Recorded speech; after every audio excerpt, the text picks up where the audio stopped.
Hi everybody, welcome to a special podcast from me and Ian. This is Controllers Katanas. I'm Mario Cool here with Ian aka Relic, and today, summer season of anime is over. So we thought we'd do a little filler episode with loads of different items, loads of different things on the agenda. So we're going to kick it straight off with a 12 anime we've both been watching. This is Erased. It was released in 2016. Beautiful artwork. Definitely recommend it if you haven't watched it. But we're going to go over to Ian now to see what his thoughts were on it. Well, So, first thing is, join us next week because we're going to have all usual anime weeklies. Gashukuta, we've got Lord of Mysteries, we've got everything. Dan. So we've got a lot of that coming out next week. So don't worry, regular next week. It's just Martin's on holiday. So yeah, but yeah, Erased is a different to the type of anime we typically discuss on the show.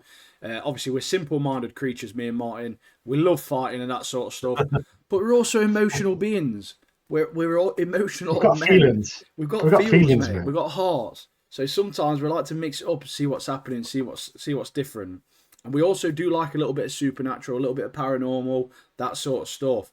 So this show, we decided let's watch an anime we've not seen before. Neither of us have. Nice little 12 ep or whatever this was. Great show. And this show is very serious, I'd say, in certain aspects. Some real dark like undertones, real dark moments. Like, I did think some parts were predictable. Like, I'm not going to say anything yet, but absolute freaks in this show, mate. The ending couple of episodes as well, I did feel were kind of rushed. But it didn't ruin the series for me at all. I still really enjoyed it. Happy to say I've watched it now. Happy to see it obviously conclude in a way that didn't necessarily leave me with any questions.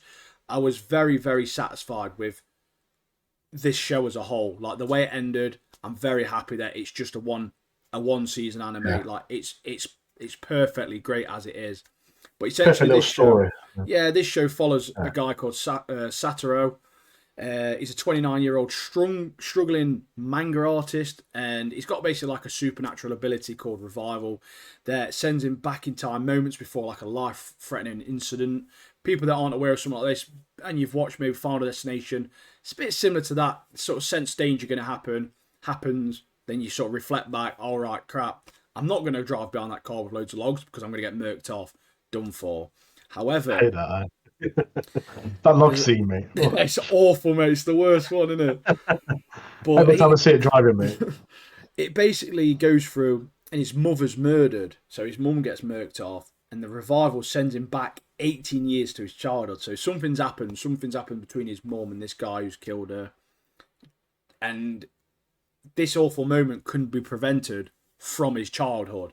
So it gives him a chance to prevent, obviously, like a string of issues. And there's loads of kidnappings and obviously... child abductions. There's loads of stuff like butterfly effect type stuff where if he can get something changed in the past, it will obviously affect his future in a positive way. It will save a lot of lives, basically.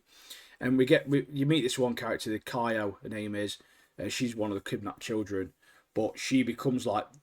I'd say like the emotional centerpiece of this show, like her backstory, like her life, like is some of the stuff is, as a parent myself, like is horrific, mate. Like her depiction as a victim of like child abuse is handled like in quite sensitively in a way which a lot of anime don't really do in a sense. Not that the Japanese don't know how to do that, but it's rare you see that sort of stuff in media nowadays.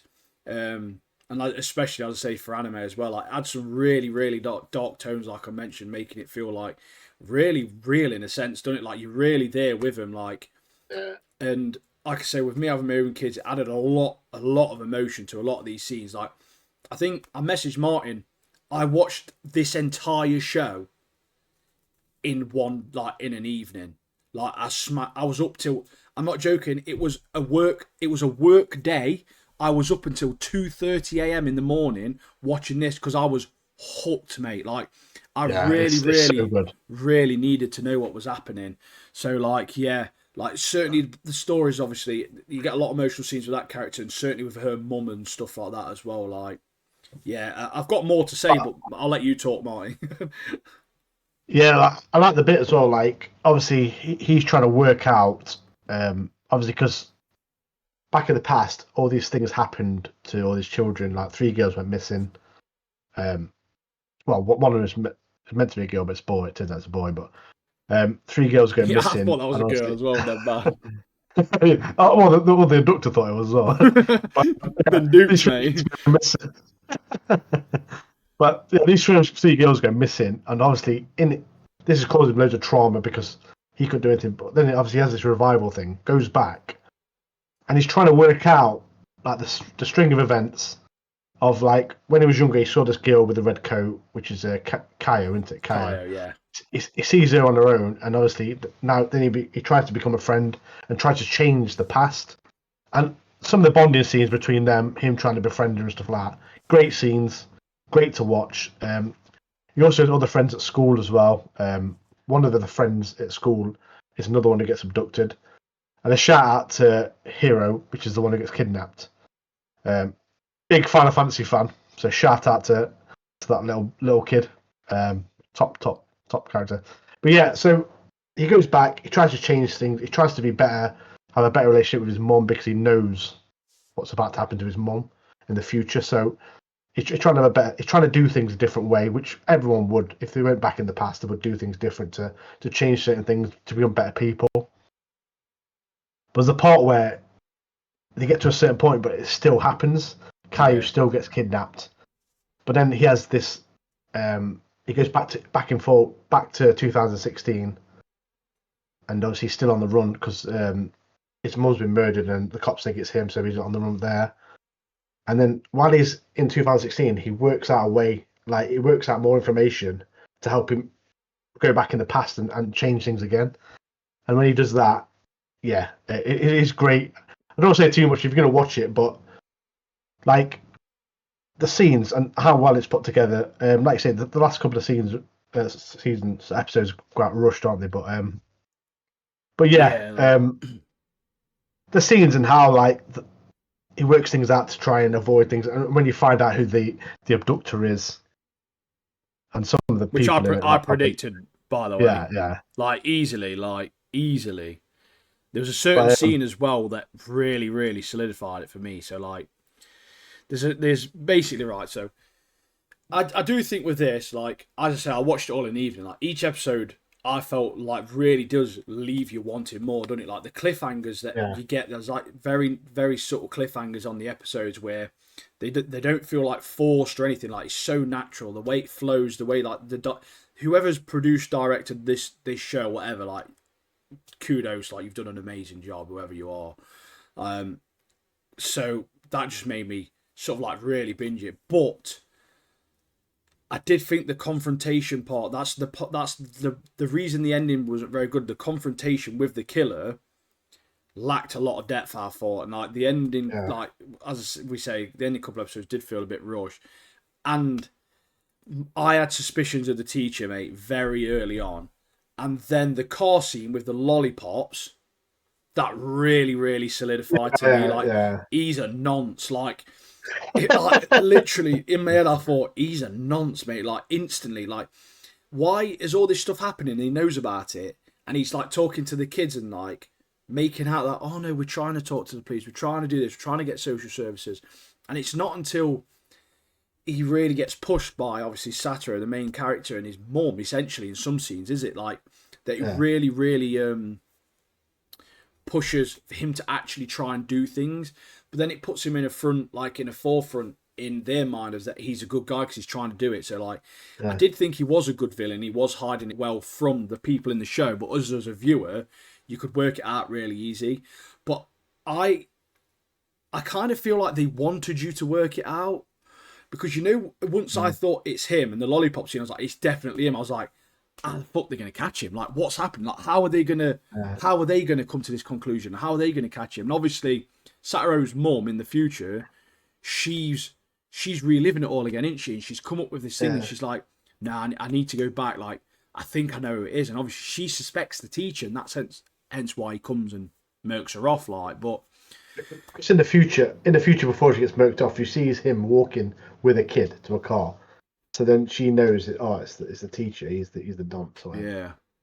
But then But obviously, yeah, I've heard the manga ending's different, and apparently the manga ending's so much better.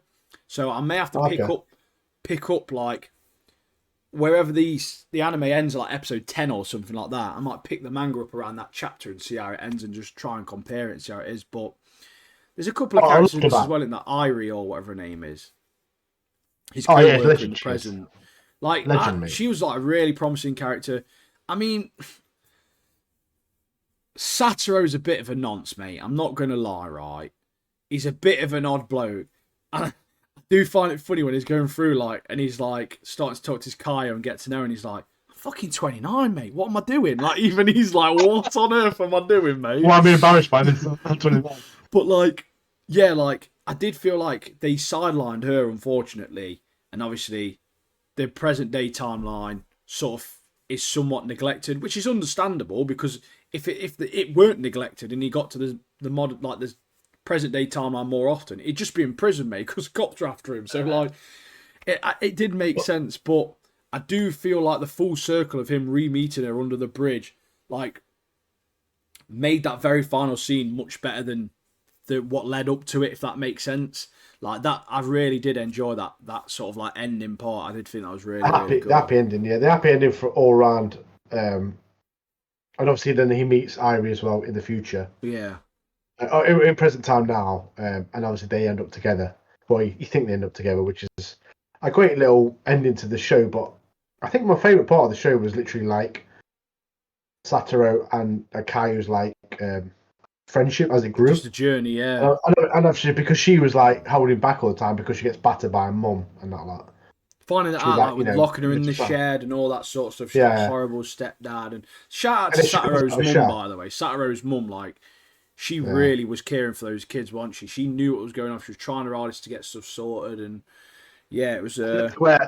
The bit where obviously Kaio comes out of the show and then obviously stays around Satoru's house and the mum looks after her and stuff and gives her and starts crying and stuff. Yeah, and they have the birthday parties and stuff, don't they? That's a proper parent. That is there's some great moments, mate. Them scenes for me were great in this show. Plus, his mum's got some knockers. You know what I mean? But yeah, I was looking at them as well, but the majority of it, though, I thought it was really well put together show. I say, different from what we usually watch. So I definitely recommend it to anyone who hasn't seen it, because it's quality. There's a load of other stuff in it as well that me and Ian have mentioned. So check it out for yourselves. Oh, there's so much here. It really is like an emotional roller coaster. The premise is really good. I think they executed the story very, very well. As I say, the director, whoever's directed the show, fantastic job with the way the episodes were paced really well. At first as well, the emotional highs, mate, especially with Kaio's arc, unforgettable moments, mate. In that, I really I've there's only one other anime that I've stayed up like that watching, and that was Vinland Saga. That's the only one I've properly binged like that. That's just kept me hooked episode after episode after episode. And I appreciate a lot of the anime we're watching at the moment are new, so we can't binge watch it because it comes out weekly. So we've got to watch it like that. And I'm pretty sure there's going to be plenty more that are going to get me like that. But I did think, especially with the Irie ending, I did think that was quite a satisfying ending. But I do feel like this anime's really more about the journey rather than the destination. Just learning about all these characters and their relationships building, and obviously the way he's obviously trying to protect them, and unraveling this mystery, or they're watching them unravel the mystery. That it's an easy 8.5 out of 10 for me. I think 8 out of 10. And around that area, really good anime, really, really good. Yeah, with the journey thing, how tragic it starts, and then obviously we meet more tragedy, but then obviously things change and stuff, and then we have the satisfying ending. But like I said, the journey in between, getting there, was such a quality shown through this anime. And do you want to know one thing I did hate about this anime? What's that? Her mum, Kaio's mum. Oh yeah. How she basically just got let off, mate. Oh yeah, you go stay with your grandma, mate. Like, battered her for ages and stuff. literally battering your daughter, mate. Get in the bin. How's about that? But I did yeah, like it. obviously it did add to the storyline. It almost made you feel like she was a victim, and I do understand in real life that can happen. People can do that sort of stuff because they are victimized, and especially with relationships like she's obviously in an abusive relationship herself with a stepdad in that. Like, do you know what I mean? Like, but it just pisses you off, doesn't it? Especially when there's children involved. It's no excuses over. Yeah, I think that Kaya, his mate. Oh No, yeah, sorry, Kenya. Kenya was Kenya. a mate at school, mate. A legend, mate. He was. He read the room, mate. He read the He was situation, sick, wasn't he? and he was helping his boy out, mate. He was helping his boy out, He was which so I sick, thought bro. quality. But yeah, honestly, people who are listening, watch this show. It's really good. 12 episodes. It's nothing, mate, compared to other animes, but 12. It's so easy to watch. So easy to watch. Keeps you engaged. Cliffhangers are great, and we have an happy ending. And so Beauty, we didn't pay beauty. for it either. Yeah. But yeah. Right. Yeah. So on to the next one. We have got our top 5 droid designs. So I've purposely not put R2D2 on here, C3PO on here. I've gone purely based on what I think is sick, like the sickest droid. Like, what droid would I have if I was on or in the Star Wars universe? Martin, I'll let you kick it off, mate. Let you kick off with your number 5 droid in your He top was 5. surprised by my first droid, actually, because it is the B1 battle droid. Classic. And we all know this. OG. Weak as F, but they bring the bants, mate. They bring Clumsy, the always clumsy, always tripping over, always saying silly things. First seen in Phantom Menace, which is a classic film.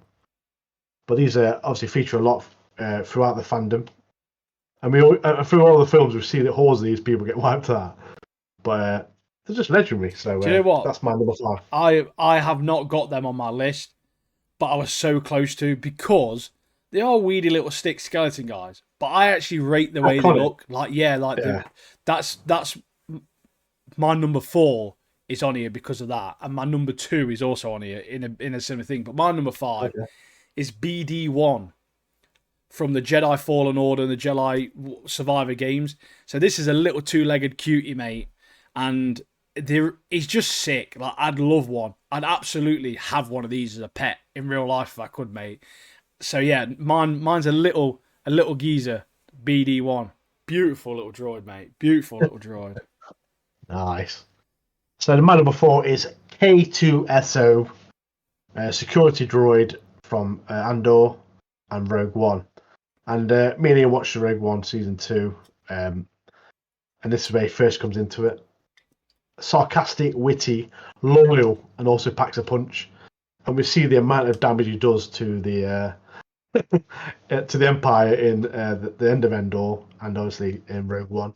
We see how loyal he is as a droid. So yeah, a powerful droid to have by your side in the Star Wars universe. Oh, 100%, mate. If I was going top 5 favourite droids, as in like personality, that he'd be in there 100%. And have we done one of them actually? No, we haven't.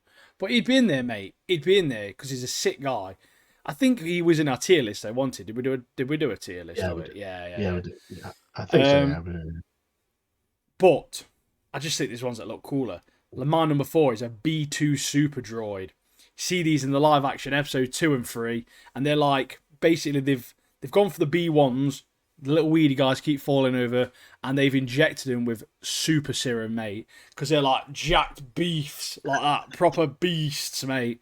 And I just thought, I remember from being younger, they look hard, mate. Like, they look like they could batter you. Do you know what I mean? Like, they're beasts of a droids. Them B2 Super Droids are. Yeah, I agree, mate. I do remember him. Like, jacked up, mate. Jacked up, ready to Beast, mate. And for anyone that's wondering, there will be pictures on screen. So if you're listening and you don't know, get yourself over to YouTube, get the visuals. There's going to be pictures of the droids over what we're talking about. So my number 3 is one that's already been mentioned, which is BD1. Legend. I agree with you. Cute little droid. This is introducing the Star Wars Fallen Order. It's the sidekick of Cal, the main protagonist, and he offers assistance, exploration, data collection, and even carries meds that are needed for these dangerous times. Just a goat. He's a legend, mate. He's a Little goat, little guy, sits on your shoulder like a parrot. Legend, mate. My number 3 is the IG 100 Magna Guard. If you don't know what one of these bad boys is, I researched this earlier. Yeah. They were in Revenge of the Sith with Grievous, mate. Grievous was like, these are the boys to have. These are. They're so sick looking. They've got like a cloak and like a double-ended staff. They are bad boy droids to have. They are, mate. They are so sick. They got like electric rods, haven't they? Yeah, they're like double-ended rods with like purple electric on each end. Just a bad-looking droid. And if Jenny Gree wants you on his team, you've got to be a badass. Do you know what I'm saying? Or Grievous himself. Even the fact that they've got cloaks as well, that makes them like so good, like superior. Like imagine having them dudes next to you in a battle. Oh, aura farming. Right, my number 2, BB-8, adorable drone, first introduced in Force Awakens. Cool design, playful personality, football droid, loyal. Football droid, isn't it, mate? Yeah, loyal, great member of the team. He saves his friends and companions out of many dangerous and sticky situations. So, he's my number 2. BB-8. Bad boy droid, mate. My number 2. Bad boy. Is the classic droidecker, mate. The droideckers are the ones that they roll around. They almost look a bit like scorpions. They have shields. You see them in like episode 1 and 2, like various other media as well. They're in a lot of the animated stuff. And I just love these so much growing up. And like I mentioned previously about our top 5 ships, I had the Slave One figure. I also had a droidecker figure as well, mate. And I loved it so much. Like, they're so sick, mate. These are. They're so annoying as well. Like, if you played any of the games where they're in, mate. Like, nightmare. They're an absolute nightmare to deal with them shields. But yeah, beast of a droid. Beast of a droid. Yeah, I agree. I've got him on honourable mentions. I've got 3 on honourable mentions. I'll mention later. But yeah, my number 1. One that's not on your list. R2-D2, mate. Iconic bin-looking droid.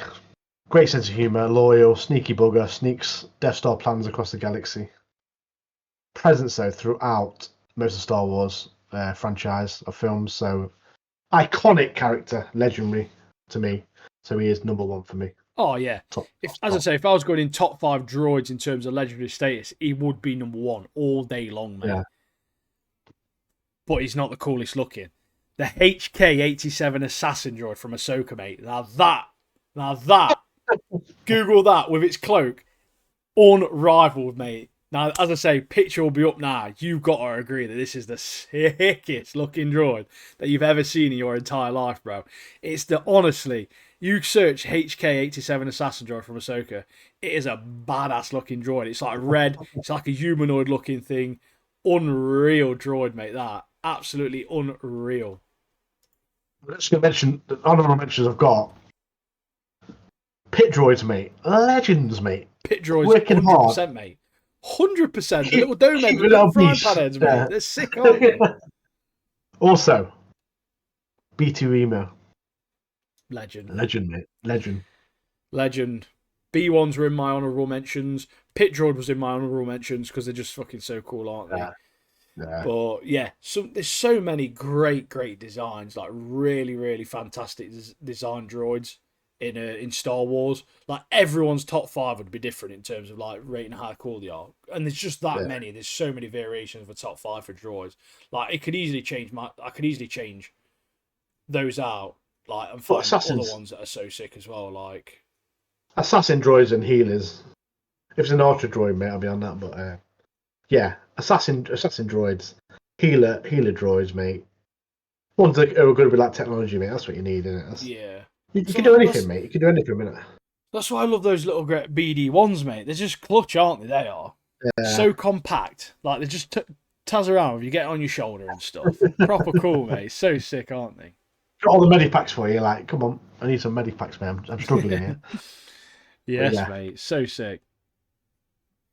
And it's like having Google Maps on your shoulder, mate. It's like tell me where I'm going, mate. Come on. Not messing Oh, around. easy peasy lemon squeezy. And I he's mean, got data collection as well, so he literally tells you about me. It's like a Wikipedia and Google Maps you on sort his your shoulder, man. you can do your Bitcoin farming, mate. But yeah, that's our list. I hope you enjoyed it. Yeah, If let you're us know. listening, put in the comments your top five. I know they'll probably be different, so yeah, we're interested to know. So put them in the comments and like this video. Yes. Right, I think we should get into Mobland, mate. What a show! We Great watched show. all of Mobland. It's a Guy Ritchie TV show. Tom Hardy's one of the main cast.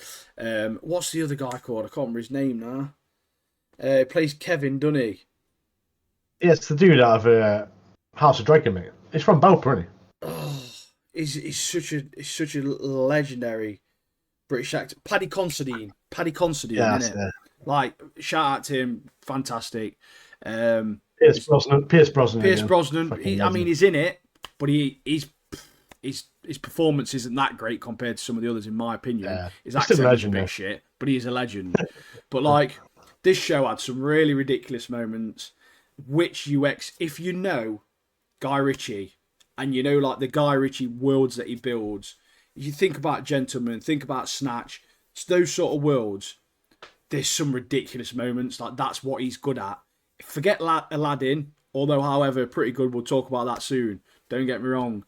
But Guy Ritchie's great for his classic British like comedy, like gang related dramas, isn't he? Like, in my opinion. See as well, some of it. There's a character in this show though called Eddie. I hate Eddie with a passion, mate. Worst character ever in existence in anything. And it's not one of them where you hate him because he's a great actor, like with Joffrey, for example. You hate Joffrey with a passion, but you've got to appreciate the guy who's playing him because like his acting skills are phenomenal. Unfortunately, this character is just awful all around. I hate him with a passion. Maeve. Wait, I know for Eddie, you've wrote like 2 paragraphs about it. Mate, Maeve in this has some unbelievable moments in terms of like it makes no sense. Her accent isn't great at times either, and I hate her too. However, respect the actress. Do you know what I mean? Portrayed an old like mob boss lady descending into madness. Great. Like, she did such a great job in that. Because let's be honest, she's got some sort of Alzheimer's. She's got something wrong with her, hasn't she? Like, absolute nutter. So basically, this is just going to be me shouting people out, I think, mate. Tom Hardy is the standout, as we'd expect with Tom Hardy. But these roles are what he does best, mate. Like, his character was fantastic. Very typical on a Guy Ritchie project, his sort of character is. Insanely good character. I do feel if they didn't have Hardy as the main role, essentially, I feel like this show wouldn't have been as good. Like, if they didn't have someone like Tom Hardy playing that lead role, who's very recognisable, very good in these roles, good ability acting, believable as well, really believable in those sort of character roles, this show would not have been half as good as it was. But yeah, Tom Hardy is the only person that could have played Harry, mate. He's the only person that could have played him. Really was. And like with all Guy Ritchie shows as well, like and films, there's always comedy bits in it, isn't there? Always, mate. The character we all hate, Eddie. He basically the whole show is him. He literally causes like a massive war between all these families, these crime families, from his stupid activities that he does. But that bit where they find the guy chopped up. You know the one. I do wish there was more humour in it, but like you say, the first like 3 or 4 episodes had a brilliant mix of humour. Like you say, there's like basically he's the guy gets chopped up. He's tried to make friends. Quote marks, with like a rival mob's son. Yeah. They're like a similar age, and he basically murks him off. And then he gets someone else to make him off, doesn't he? He gets someone to chop him up, pays him 10 grand, chops him up and everything, mate. And he's got a massive knob, like, and he's in this box, mate, wrapped in like cling film. And yeah, there's like a scene. There's like a scene where one of the part, like, it's just the reaction, these guys' reaction to this geezer's tallywhacker, mate, just proper funny. Harry, and it's like, says something like Russian or whatever, doesn't he? And he's like, what did he say? Let me guess. It's about the size of his knob or something like that, doesn't it? Like, it's proper funny. Like, it's proper funny, mate. But that's at the end of the episode, and the credits And then coming it up. just stops. That's the end of it. Speaking of But funny yeah, moments, like- there's one of the moments I thought was really funny as well. Was like where Harry takes his wife and daughter to this like boat to like get them out of the way and hide them. It's like, go on.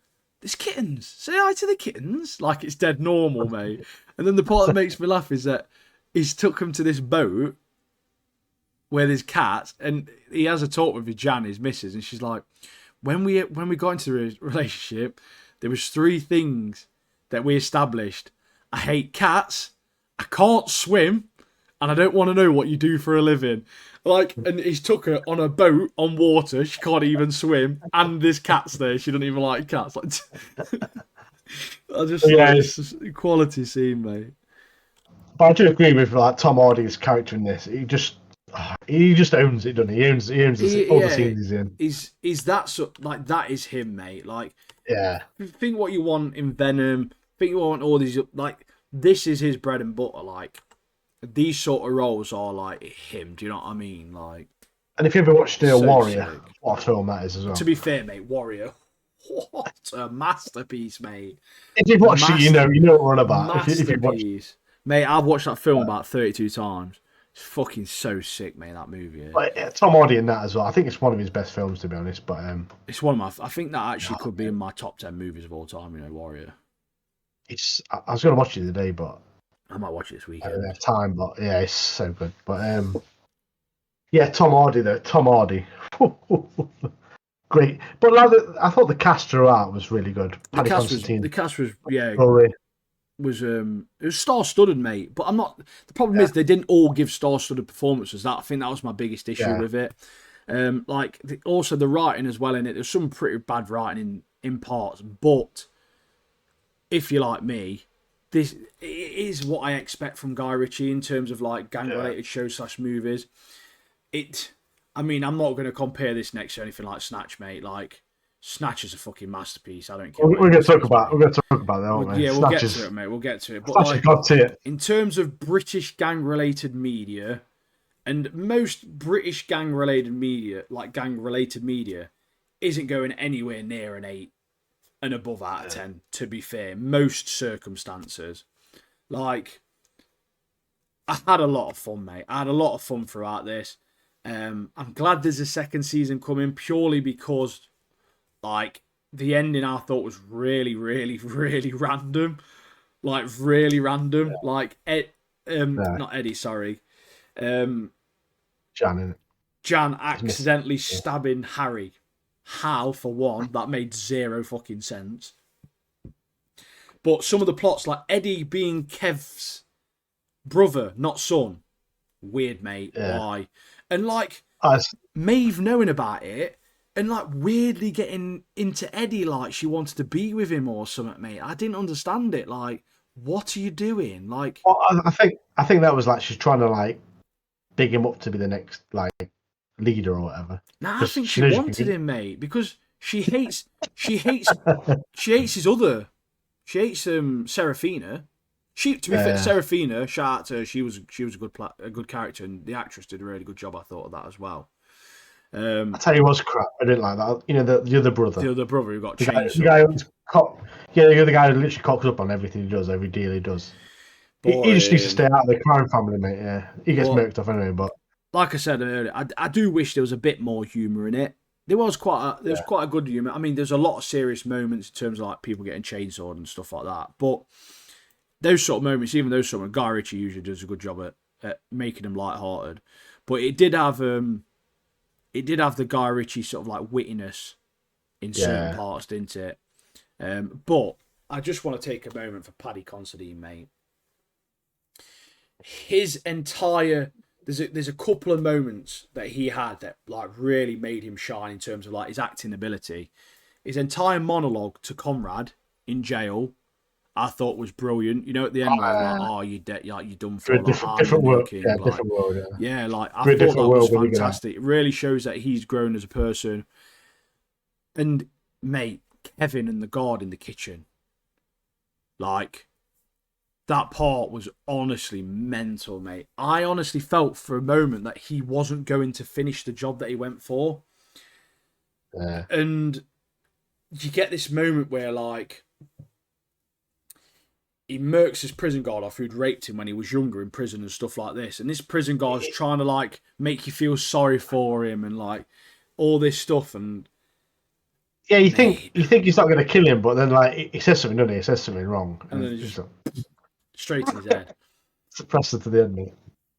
And the scene that followed that as well, where he sat there, like, in tears, mate, in absolute bits. Like, that's why I've got a shout out to Paddy Considine, mate, because he was fantastic. The back end of this season, he was absolutely fantastic. Like, he's such an iconic, like, an impactful, like, British actor he is, mate. Like, he's done so many things in the scene of, like, British movie and TV and even American stuff. Like you say, I know he's in House of Dragons and that sort of stuff, but I don't think he's even that wouldn't even touch the top 10 of his performances. I don't think.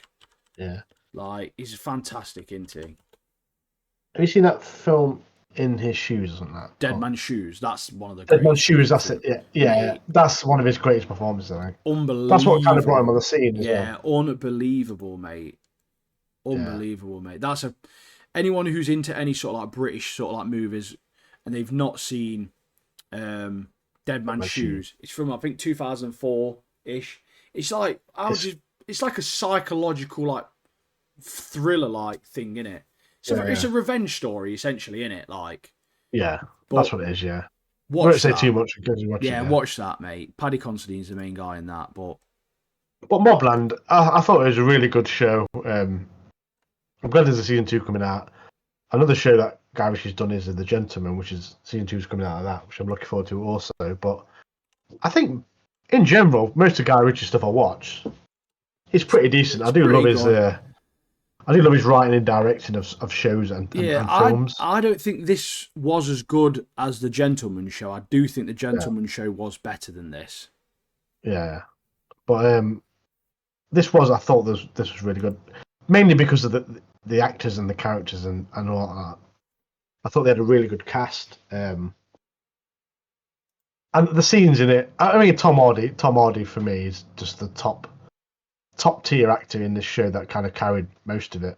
Yeah. But the scenes, certain scenes like the chainsaw and the bit where Harry goes to the bar, starts making people off and stuff like that. I thought that was... Oh, where he's smashing them glass bottles onto the back of his head. Yeah.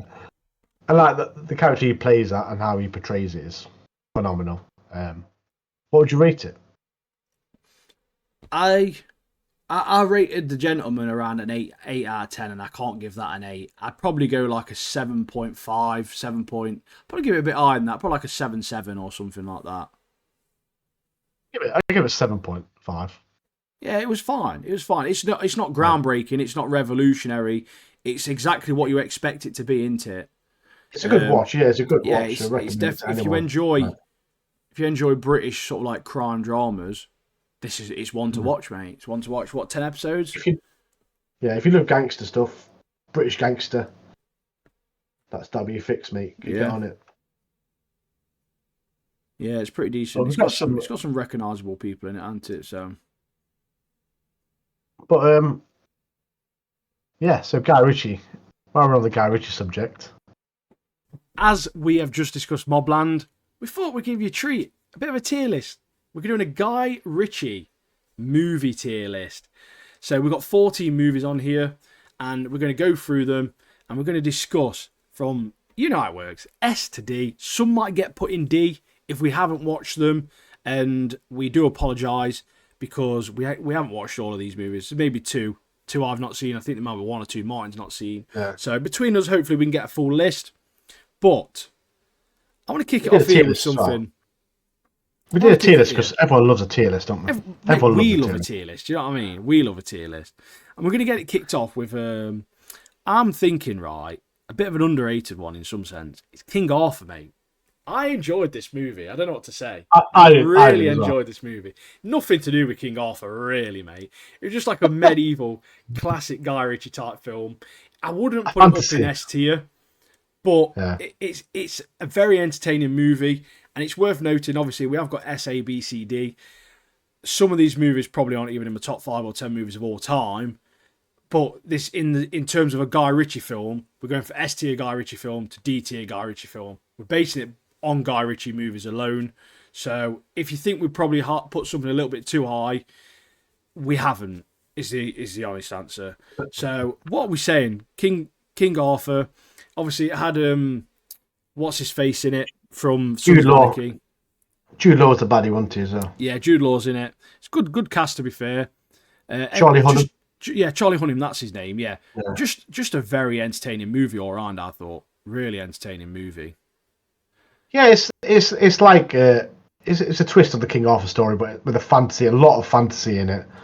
Which I don't mind. I don't mind it, to be honest.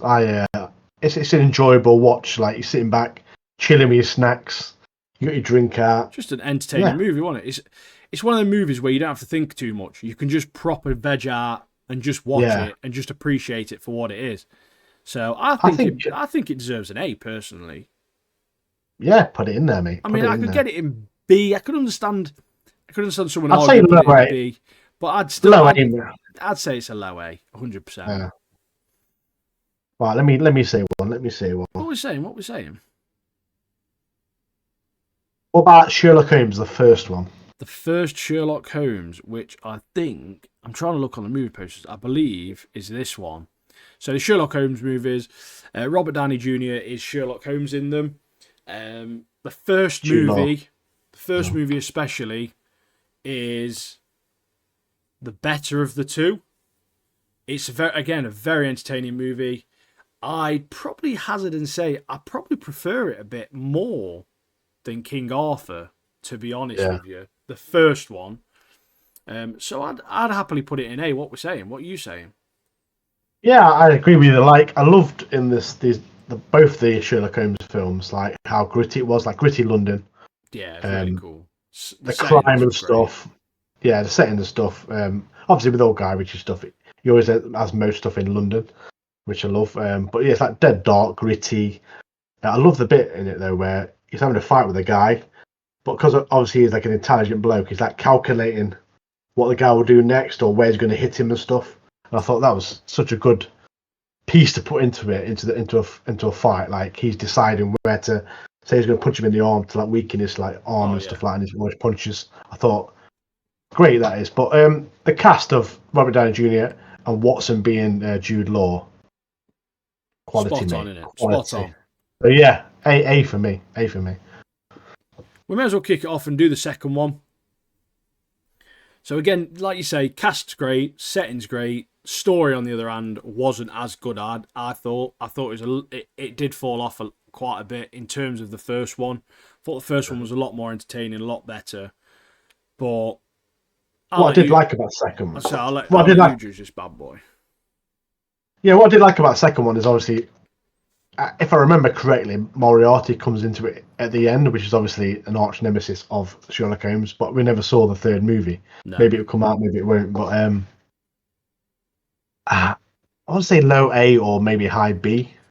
I would put it in B personally as well. Yeah, but put that in B then. Yeah, I think it's. But yeah, great films. Even though it's in B, it's still a great film. It's obviously not F or whatever, so it's not in the bin. I think a lot of movies when they end a movie as if they're going to bring another one out and they don't bring another one out, I think that sort of hurts the film. Yeah, it hurts the film quite a bit, I think, because I think that's one of the issues with the TASM 2 movie, which, don't get me wrong, I know it weren't the best written Spider-Man movie ever. I mean, the suit was absolute perfection, and the cinematography and some of the swinging and stuff like that, fantastic. Gwen's storyline, fantastic. But it's let down a lot because there's such a great lead up for a third movie, and it just never happened. So it's almost like part of that movie now is just irrelevant. I'm going to go on to Revolver because this film I saw ages ago. I've never watched it. and I can't really remember much about it, but I know it's got a good cast in it. Obviously, Jason Statham's the main character, and I think we've got Ray Liotta and some other good actors in there and actresses. But for the life of me, I can't remember much about this film. Do you know what? We'll put it in D, not because it's a bad movie, but because I've never seen it and you can't remember it. So it's like we can't fairly judge a film if we've not seen it.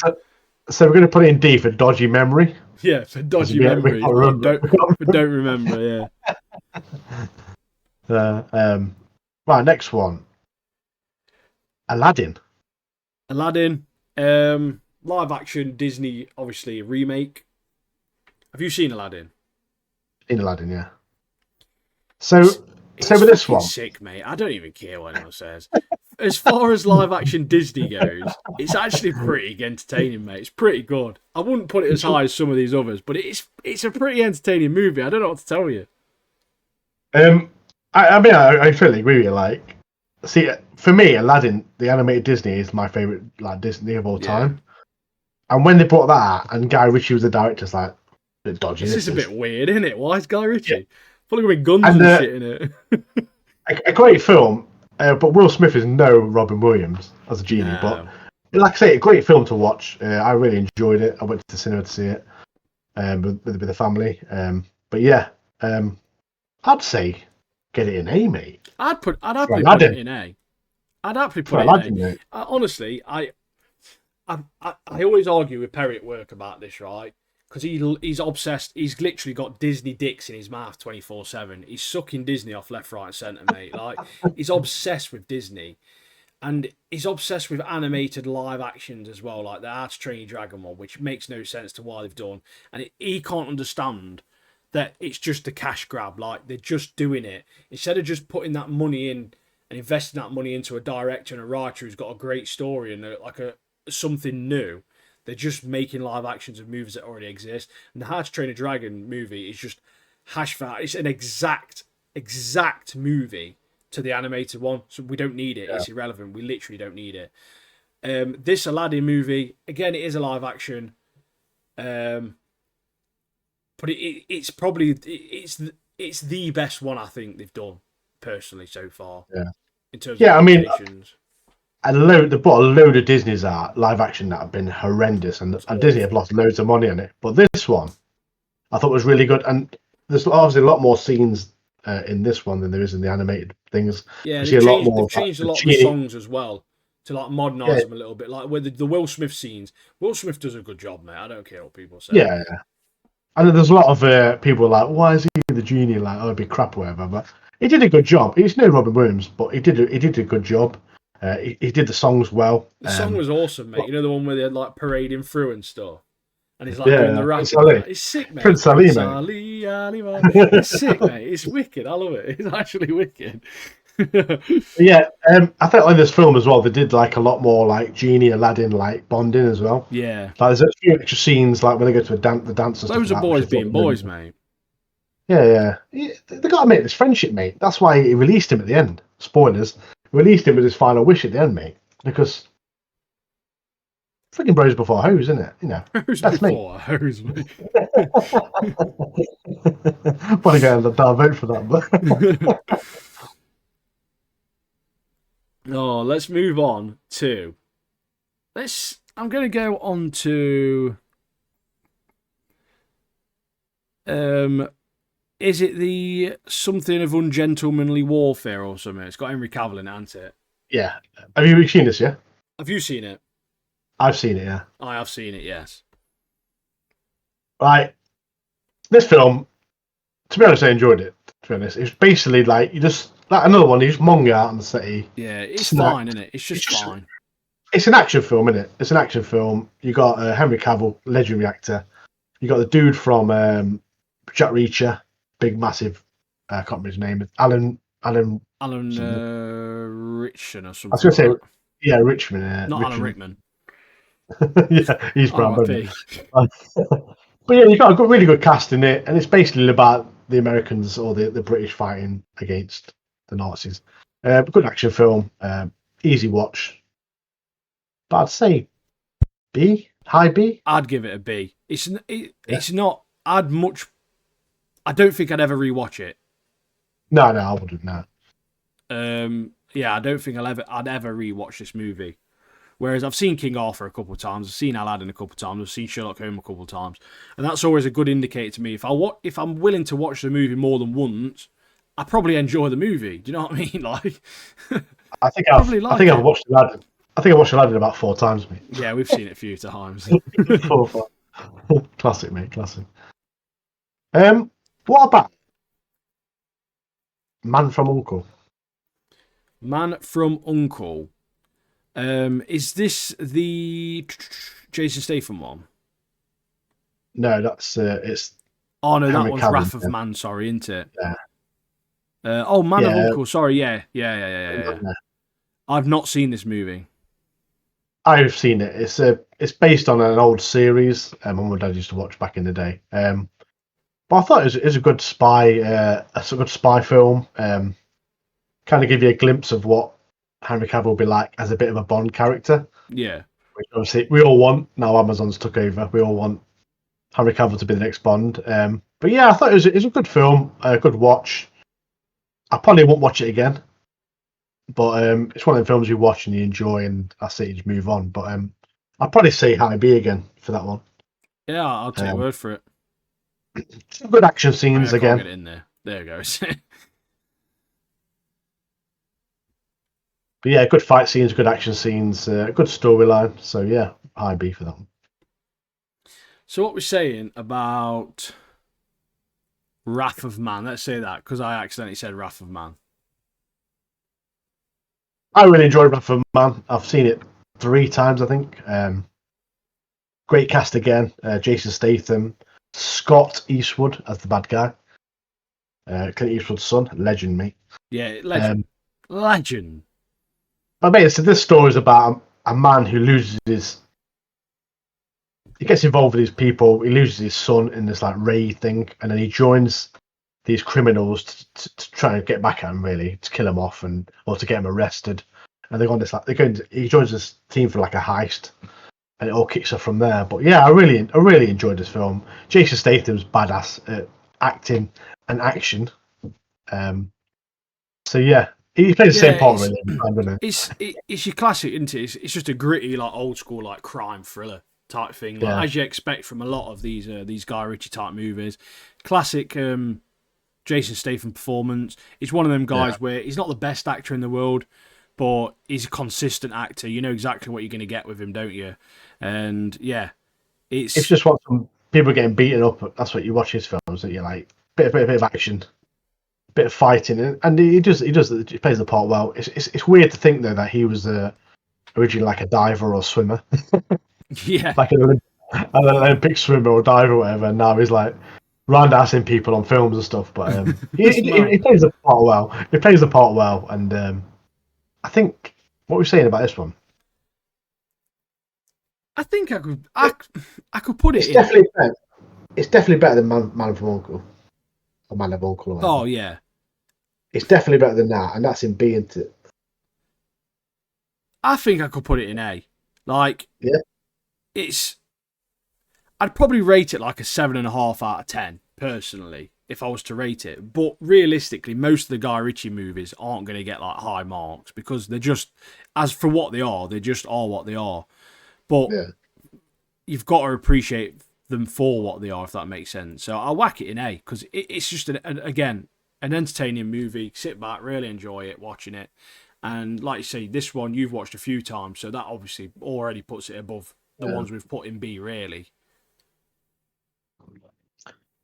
Have you seen The Covenant? I have seen The Covenant, yes. I mean, from the synopsis I've read of it, it seems really good. Like it's on my list to watch, but I've just not got around to watching it. And I know we're doing the it's got Jake Gyllenhaal's in it, I believe. Jake Gyllenhaal, yeah. Again, this is I probably rate it a bit. Do you know what? It's a great movie, mate. Like it is different to your typical Guy Ritchie stuff. Like with Aladdin, obviously, that's not something he'd normally do. Whereas Sherlock Holmes is quite similar to what he'd do, like what he'd typically do. Yeah.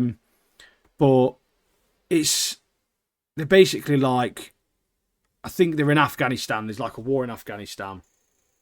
It's got what's his face in it as well from Vikings. Is it named like what's his name, Ludwig, or I don't know his fucking real name, Alex Ludwig or Oh something yeah, like that. yeah. He's in it. I'd put it high B. It realistically probably deserves to be a bit higher, but do you know what, mate? I thought it was a sick movie. I'm putting it an A. I really enjoyed it. I really enjoyed it. It's a Yeah. good movie. You should watch it, to be fair, if you haven't seen it. It's on my list. Like, I've just not got around to watch it because Yeah, it's obviously we're watching all entertaining, this. mate. It's really entertaining. All right, mate. What about? Just trying to get the smaller ones out of the way first. There isn't any, mate. Well, we've got that Operation got Fortune. one. Have you seen that? I've not seen Operation Fortune. I watched this. Again, great cast. Jay Statham, Hugh Grant, all these people in it. No, quick look now. It was average at best. So for me personally, I put it in C because I didn't really. I watched it and I was watching it. I was like, it's all right, but it's just there. Like, when you compare it to other Guy Ritchie films, you're like, yeah. And we're about to talk about the big boys of Guy Ritchie. The big hitters, mate. The big hitters. We'll start it off with Rock and Roller, mate. Kick it off with that. What we're saying about Rock and Roller, or Rock and Roller, should I say? I love this film. It's not my best Guy Ritchie film, but Rock and Roller is one of the three that one of the four of the best Guy Ritchie films. Rock and Roller had such a great cast again. Yeah, what Gerard Butler, Idris Elba, Tom Hardy was in it. There's so many people. We had is it Thady Newton or whatever her name is. I'm pretty sure, is it like Ludacris or something was in it? Something like ridiculous like that. Yeah, I think Ludacris was on it. Something like that, yeah. But the cast was great. Some of the scenes in it where they're getting chased by the Russians, so funny, like on that train track. But yeah, with that you got lovable characters as well. I'd put it in S, mate. S tier, it's in there, mate. It's in there. Now let's go for Lock, Stock, and Two Smoking Barrels, mate. I mean, it's in S tier, innit? Let's be honest. I'm going to whack it up there, but we'll have a chat about it. Do you know the first time I ever watched this movie was when I was younger, right? We went to stay at a caravan. So those of you in the UK, you probably know about caravan park holidays, mate. It was like a haven site or something. And there was a DVD player, and someone had left a copy of this in the DVD player. And Mum and Dad was like, oh, we'll just watch this then. Like, watched it. I was probably like 13 at the time. I wasn't dead young or anything. Mate, dead good, mate. I watched it like 3 more times. Took the disco with me, mate. I was like, this is actually sick. This is like proper. I've just realised doing this tier list, we've missed a very, very good film off the list. Oh no, what we missed? Mean Machine. Oh, wait, is that Guy Ritchie? Yeah, I'm pretty sure it is Guy Ritchie. I can't believe it, mate. It's not. It's Mean Machine's Barry Skolnick. Is it? Yeah, he's not Guy Ritchie, mate. Oh, so I missed him. Although that is a again, overall, if you was to like really rate that movie for what it is, not a very high rated movie, realistically. But it is, mate. It's a sick film. I don't care what people say. It's so sick, Mean Machine is. I even liked the American version, you know. I thought that was pretty good. Longest Yard or whatever it's called. Yeah. That was even quite entertaining, that was. Yeah, you kind of know what's going to happen now, because obviously it was a Mean Machine. Yeah, obviously. But yeah, even that was quite funny. I had like Burt Reynolds in it, Adam Sandler's in it, Chris Rock, Nelly. Yeah. Like, just randoms in it. I think Goldberg was in it as well, mate. Wrestler, wasn't he? Yeah. But yeah. Luckily, that is not a Guy Ritchie movie, so we have not missed it. But yeah, I just thought it was. Lock, Stock, and Two Smoking Barrels. Yeah, just a great film in it. Again, it's got some. They've all got like some dark comedy moments, haven't they? In it, sort of thing. Like, whereas this one is where you start to get to. I'd rate this higher than Rock and Roller, I think, in terms of like overall. Yeah, I'd say it's probably a higher movie.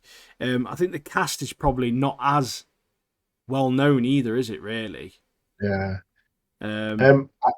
I think one of the scenes I remember the most from Rock and Roller, sorry, not Rock and Roller, Lock Stock, was when they're hiding in that shop, and then the guys come to like get in the door, and they got like them air rifles, and like, the blast one in the neck. The guy's like, "Oh, I've been shot in the neck." I just remember that scene so funny. Like, they're all like, proper sick. it's like popping at him, like, someone shot me in the neck. Someone shot me in the neck. Oh. Right. We've got 2 more left. Oh yeah, the script, mate. The script's brilliant, mate. Isn't it? The script's brilliant. Yeah, I love it. Shall we lead off with a gentleman this one, and then we'll go to Gentleman S tier, mate. So it's straight to S tier. Unreal movie. Some fantastic scenes in this film, isn't there? Yeah, and obviously we've got the series The Gentleman that's not on this list, but that followed on so well. Like, yeah, that was still good in the same world. But this film, the cast again, great. Matthew McConaughey. Oh yeah, Matthew McConaughey's great in it. Charlie Hunnam's in it again. Charlie Hunnam again, yeah. We've got Colin Farrell, which is Colin Farrell's so good in this movie. He's so good in this movie, isn't he?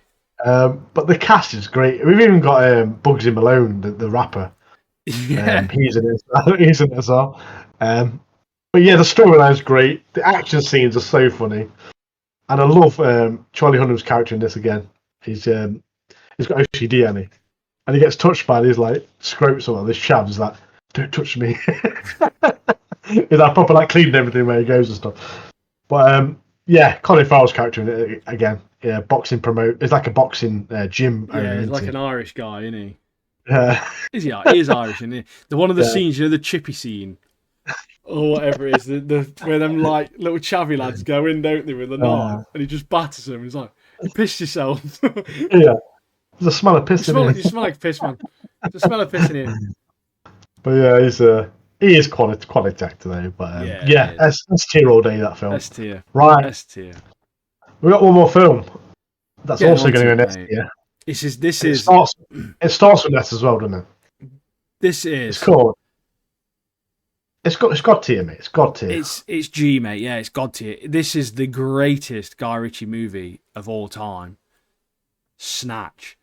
Wow, mate. This movie is. I don't care what anyone. This movie's. I love The Gentleman, Rock and Roller, Lock and Stock. It's leagues above anything, mate. Jason Statham's Turkish in it. Quality characters. Stephen Graham, Tommy. Quality character. We've got Brad Pitt, Mickey O'Neill. Quality character, mate. Vinnie Jones is in it. It's like, oh, mate. Bullet Tooth Tony, in it. Bullet Tooth Tony, yeah. This movie is like got. It's so funny, isn't it? Like, it's hilarious.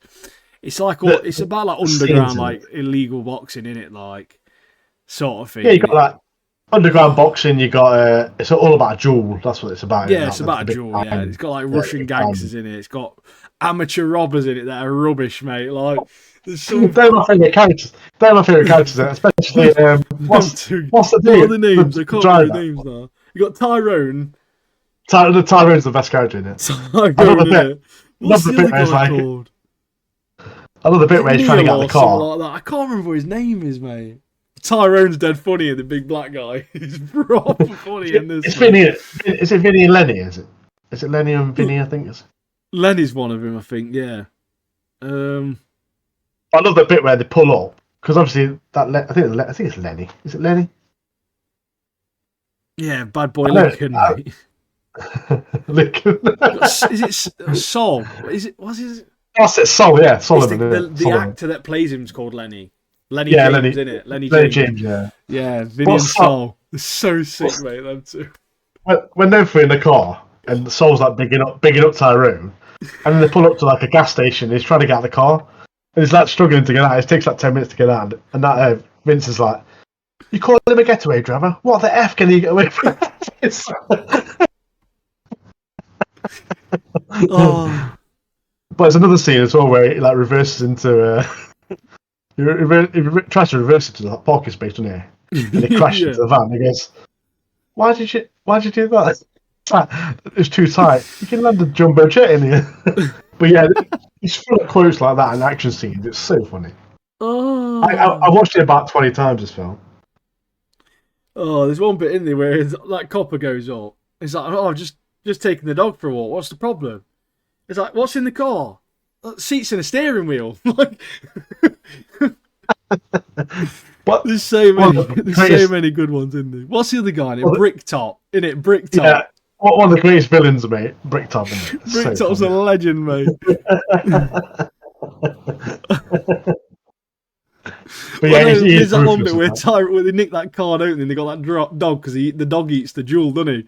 that. And he's like, I don't want the dog dribbling on my seats. And the thing is like, your seats? Tyrone, this is a stolen car, mate. It's a bit where Mate, they're two of the greatest characters of all time. Like, of any media, I swear to God. Tyrone and Vinny are dead funny, mate. Vinny and Sol are sitting in the car. They get that Salt diamond as well, yeah. They get the diamond. They sit in the car, and then he puts his down his like front of his trousers. And he's like, "What are you doing?" He's like, "I'm hiding it." And he goes, "What's this like? Why would you hide? Why would someone rob two black guys in a car that costs less than your shirt?" That's like fucking brilliant. But yeah, it's what a great film. What's I that think other guy in it? Sausage Charlie or something? Do you remember that bit? What's that? He's like, Turkish is like, what's happening with them sausages, Charlie? It's like 5 Yeah, minutes. that's She's like, it was 2 minutes, 5 minutes ago.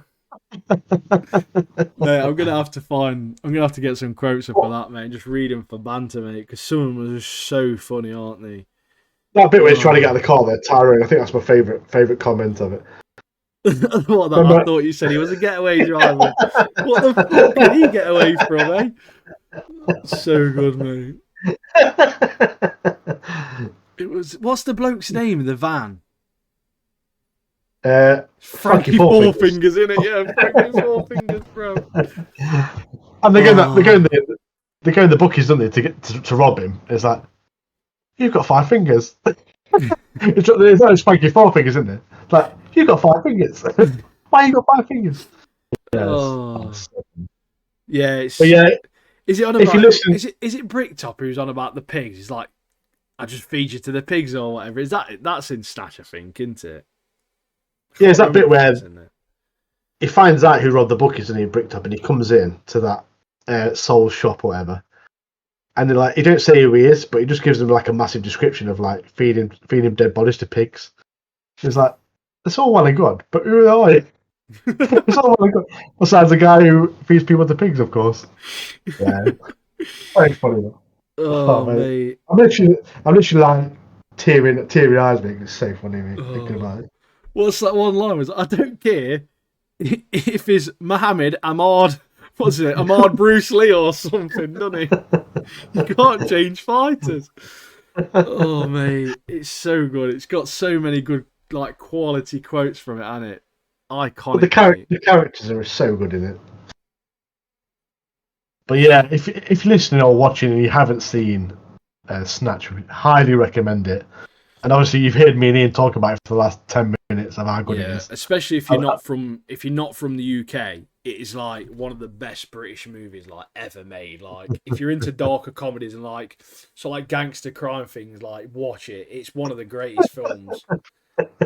The comedy is so good in it, isn't it? It might honestly, right? This is probably the only Guy Ritchie film that would ever make it into my top 10 movies of all time. You know, because it's so witty, isn't it? Like it's so smart. Like the banter is so good. You need to watch it again, mate.